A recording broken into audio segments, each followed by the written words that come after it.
ఖమ్మం టికెట్లొల్లి మళ్లీ ఢిల్లీకి కాంగ్రెస్ అభ్యర్థిపై నాయకుల మధ్య కుదరని ఏకాభిప్రాయం. ఢిల్లీ రావాలని నేతలకు ఏఐసీసీ పెద్దల నుంచి పిలుపు. రఘురాం రెడ్డికి టికెట్ ప్రతిపాదనపై బట్టి తుమ్మల నిలదీత. ఉమ్మడి ఖమ్మం జిల్లా కాంగ్రెస్ పార్టీ పార్లమెంట్ టికెట్ ఏదైతే ఉందో అదంతా కూడా రసభాసగా మారుతా ఉంది. ఆడ మొత్తం ముగ్గురు నాయకులు ఉన్నారు. ఒకటి తుమ్మల నాగేశ్వరరావు, రెండు పొంగులేటి శ్రీనివాసరెడ్డి, మూడు రాష్ట్రానికి ఉప ముఖ్యమంత్రి బట్టి విక్రమార్క. వీళ్ళంతా కూడా మాకు కావాలంటే మాకు సీట్ అని చెప్పి పంచాయతీ పెట్టుకుంటా ఉన్నారు. ఆయనేమో మా ఆవిడికి మా భార్యకి కావాలి టికెట్ అంటాడు. ఇంకోసారేమో మా తమ్మునికి మా అన్నకి టికెట్ కావాలని చెప్తారు. ఇదంతా ముగ్గురు పంచాయతీ. ఇదంతా కూడా కొంత మరొక ముఖ్యమంత్రి గారేమో వేరే పేరు చెప్తాడు.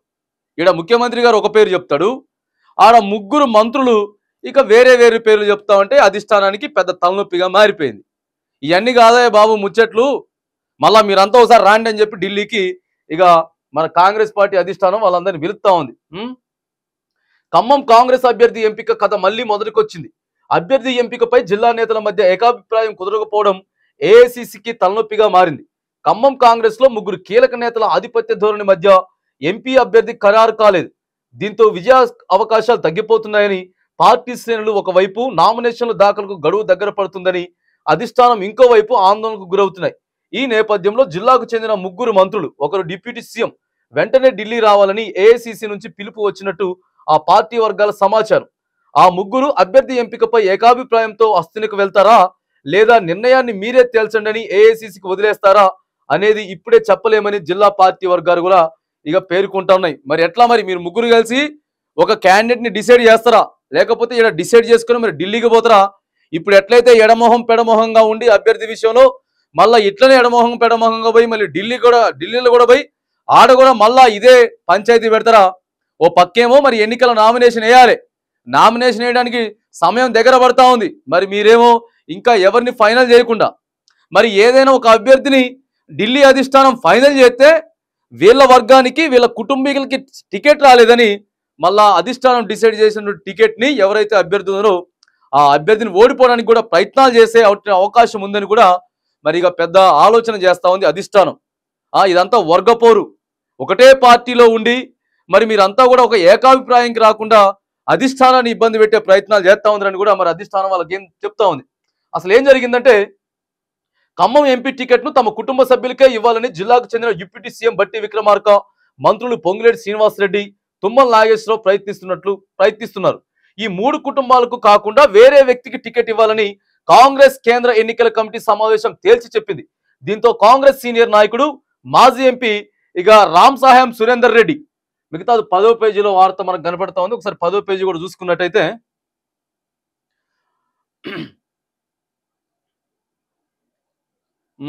ఖమ్మం టికెట్లోని మళ్ళీ ఢిల్లీకి. రఘురాం రెడ్డి కుమారుడు రఘురాం రెడ్డి పేరు తెరపైకి వచ్చింది. అయితే తమ కుటుంబ సభ్యులకు టికెట్ ఇవ్వబోమని, మళ్ళీ పొంగులేటి వియంకుడు రఘురాం రెడ్డికి టికెట్ ఎలా ఇస్తారని బట్టి తుమ్మల తీవ్రంగా వ్యతిరేకించినట్టు తెలిసింది.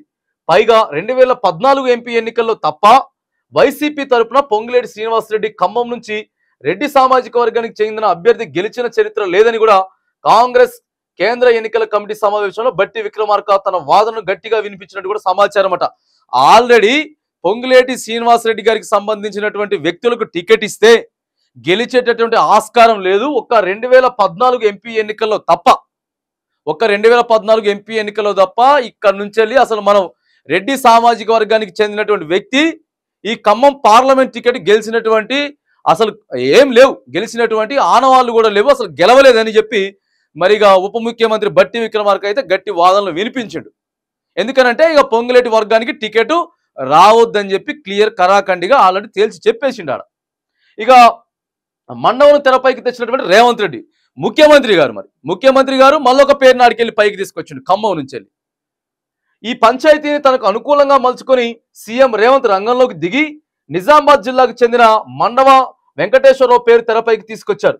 మండవ తన సామాజిక వర్గానికి చెందడంతో మంత్రి తుమ్మల నాగేశ్వరరావు ఆయన అభ్యర్థిత్వానికి మద్దతు పలికారు. ఖమ్మం ఎంపీ అంటేనే కమ్మల సీటు అని గతంలో ఇదే సామాజిక వర్గానికి చెందిన నాదెండ్ల భాస్కర్రావు, రేణుకా చౌదరి, నామా నాగేశ్వరరావు, తమ్మినేని వీరభద్రం గెలిచిన చరిత్రను అధిష్టానం ముందు పెట్టినట్టు తెలిసింది.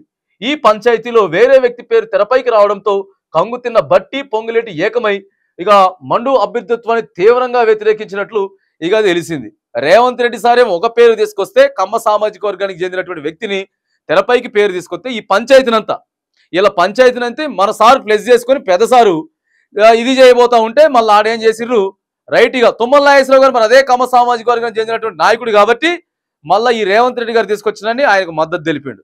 మద్దతు తెలుపుడుతోటే మళ్ళీ బట్టి విక్రమార్క పొంగులేటి శ్రీనివాసరెడ్డి మళ్ళా వ్యతిరేకించారు. చూడండి వాళ్ళ మంత్రులు వాళ్ళ ముఖ్యమంత్రులు ఉప ముఖ్యమంత్రులే ఒక సీట్ ని ఫైనల్ చేసుకునే దానికి ఒక అభ్యర్థిని ఫైనల్ చేసుకోవడానికి నానా రాజకీయాలు నానా రాద్ధాంతాలు చేసి ఈ రాజకీయాలు వీళ్ళ పంచాయతీలు మొత్తం ఇక ఖమ్మం పార్లమెంటు ఖమ్మం పార్లమెంటు ప్రజలకు రుద్దేటటువంటి ప్రయత్నం చేస్తా ఉన్నారు. అంటే ఓ క్లారిటీ లేదు, ఓ ఖచ్చితం లేదు.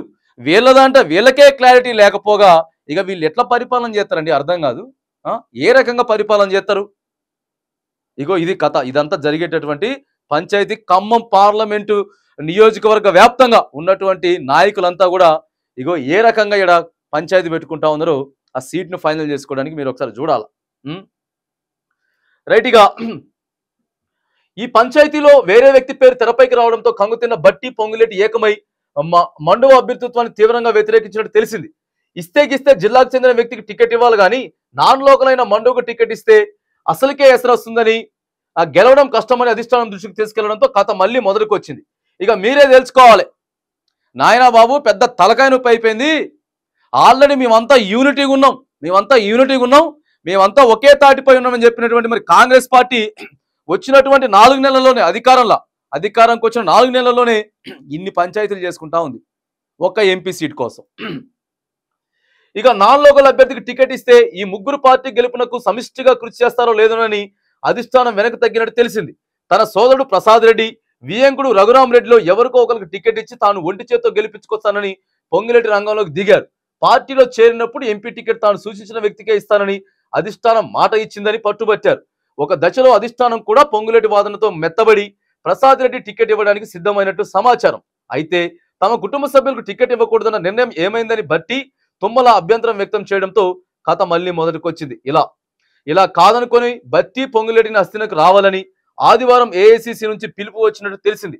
సోమవారం బట్టి పొంగులేటి ఢిల్లీకి వెళ్లే అవకాశం ఉన్నట్టు పార్టీ వర్గాల సమాచారం. ఇప్పటిదాకా అభ్యర్థి ఎంపిక తేలకపోగా ఈ నెల 24న నామినేషన్ దాఖలకు గడువు ముగియబోతున్నది.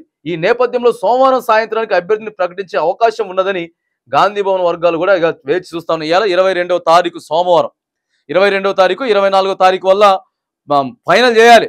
టికెట్ ఫైనల్ చేస్తే అభ్యర్థిని మరి ఆయన నామినేషన్ దాఖలు చేసుకుంటాడు. ఇగో ఇంత దారుణమైనటువంటి పరిస్థితి మరి అలా కొనసాగుతా ఉంది. మళ్ళీ బట్టి విక్రమార్క, పొంగులేటి శ్రీనివాసరెడ్డి ఇక వీళ్ళంతా కూడా మళ్ళీ ఆడికెళ్ళి పోతా ఉన్నారు, ఢిల్లీకి పోతా ఉన్నారు. అంటే ఈ తెలంగాణ రాష్ట్రంలో ఒక టికెట్ని ఫైనల్ చేయాలంటే ఢిల్లీకి పోవాలా. ఏది చేయాలన్నా సరే ఢిల్లీకి పోవాలా. వీళ్ళు ఏది చేయాలన్నా కూడా ఢిల్లీకి పోవాలి. అందుకే ప్రజలారా మళ్ళొకసారి మనం ఏం చెప్తా ఉన్నామనంటే ప్రాంతీయ పార్టీల్ని మనం ఆదరించుకోవాలా. ప్రాంతీయ పార్టీలకి మనం ఆదరించుకున్నట్టయితే మన నిర్ణయం ఎవరిని ఇక్కడ ఫైనల్ చేసుకోవాలి. ఒకే అధిష్టానం, ఒకే వ్యక్తి ఉంటాడు. మళ్ళీ ఏడొక వ్యక్తి చెప్పాలి, ఆడొక వ్యక్తి చెప్పాలి. మళ్ళీ ఏడొక మాట మాట్లాడతారు, ఆడొక మాట మాట్లాడతారు. మనిషి ముందు ఒకలాగా చెప్తారు, మనిషి వెనక ఒకలాగా చెప్తారు. ఇలా సీట్ల కోసం పంచాయతీ లొల్లులు పెట్టుకునేటోళ్ళు మరి ప్రజా పరిపాలన సక్రమంగా చేయగలుగుతారా? మరి వాళ్ళ సామాజిక వర్గాలకే మాకే సీట్ ఇవ్వాలి, మా కుటుంబీకులకే సీట్ ఇవ్వాలి. ఇక కల్వకుంట్ల ఫ్యామిలీ ఏదైతే ఉందో ఎవరైనా అవ్వచ్చుగాక, గత ప్రభుత్వంలో ఉన్నటువంటి కల్వకుంట్ల ఫ్యామిలీకే మొత్తం అన్ని ఉద్యోగాలు వాళ్ళకనే ఉన్నాయి, అన్ని పదవులు వాళ్ళే శాసిస్తామని చెప్పినటువంటి మరి వీళ్ళు మేము వస్తాం సామాజిక న్యాయం చేస్తామని చెప్పినటువంటి వీళ్ళు ఇగో వీళ్ళ కమ్యూనిటీ, వీళ్ళ సామాజిక వర్గం కోసమే మరిగా పోటీ పడతా ఉన్నారు టికెట్ల కోసం. ఇనేటటువంటి పంచాయతీ లేదు, వీళ్ళ మధ్యనే సఖ్యత లేదు. మరి సఖ్యత ఉంటే ఇగో ఈ వార్త మనకి ఇలా కనపడుతుందా? ఒక్కటేసారి అధిష్టానం సీట్ ఫైనల్ చేసిందనంటే ఏ నాయకుడైనా సరే ఆయన గెలవడం కోసం ఆయన నియోజకవర్గంలో గ్రామ స్థాయిగా ఉన్నటువంటి ప్రజలతోటి మాట్లాడి ఇగో వాళ్ళ ఓట్లు వేయించుకొని అభ్యర్థిని గెలిపించేటటువంటి ప్రయత్నం చేయాలి. అంతేగాని మాకంటే మాకని చెప్పి మరి ఇంత పొట్లాడుకుంటా ఉన్నారు కదా. మరి ఇప్పుడు ఇలా మీకు ఓట్లు వేయాలి. దాదాపుగా 60 లక్షల మంది రాష్ట్ర వ్యాప్తంగా ఉన్నటువంటి ఆ 60 లక్షల మంది మాదిగా ఆ సహోదరి సహోదరులు మరి మీకు ఇలా ఓటేయాలి. మరి వాళ్ళ కోసమన్న ఒక్కళ్ళన్నా దళిత జాతిలో ఉన్నటువంటి మాదిగ సామాజిక వర్గం కోసం ఒక్క టికెట్ అన్న ఇచ్చేందుకు మరి ఈ రకంగా ఏమైనా పోటీ పడతా ఉన్నారా? కనీసం మనసులో లేకపోయినా కానీ పెదవుల మీద నుంచి ఒక మాట వస్తుందా? మాదిగ సామాజిక వర్గానికి టికెట్ ఇయ్యలేకపోయినాం, ఇంకా ఏమన్నా ముందు ఇస్తామని చెప్పి కనీసం ఆ మాటన్న లేకపోగా ఒక్క సీటు కోసం వీళ్ళ సామాజిక వర్గం అంటే వీళ్ళ సామాజిక వర్గం అని చెప్పి ఇగో ప్రభుత్వంలో ఉన్నటువంటి ప్రధాన 5గురు టికెట్ల కోసం పంచాయతీలు లొల్లులు పెట్టుకుంటూ పోతా ఉంటే ఇక మరి ప్రజలకి ఏమర్థమవుతుంది? ప్రజలకి మీరు ఏం నేర్పిస్తా ఉన్నారు ఇక అనేది మీరంతా కూడా ఆలోచన చేసుకోవాలి. ప్రధానంగా తెలంగాణ రాష్ట్ర ప్రజలతో పాటు ఖమ్మం పార్లమెంటరీ ఏదైతే ఇగో నియోజకవర్గంలో ఖమ్మం ఎంపీ నియోజకవర్గ స్థాయిలో ఉన్నటువంటి ప్రజలంతా కూడా ఇగో ఈ లొల్లి ఈ పంచాయతీ కాంగ్రెస్ పార్టీలో ఏ రకంగా తారాస్థాయికి చేరుతా ఉందో ప్రతి ఒక్కరు అర్థం చేసుకొని మీ యొక్క ఓటు హక్కులను వినియోగించుకోవాలని కూడా ఈ వేదికగా మీ అందరికీ తెలియజేస్తా ఉన్నా.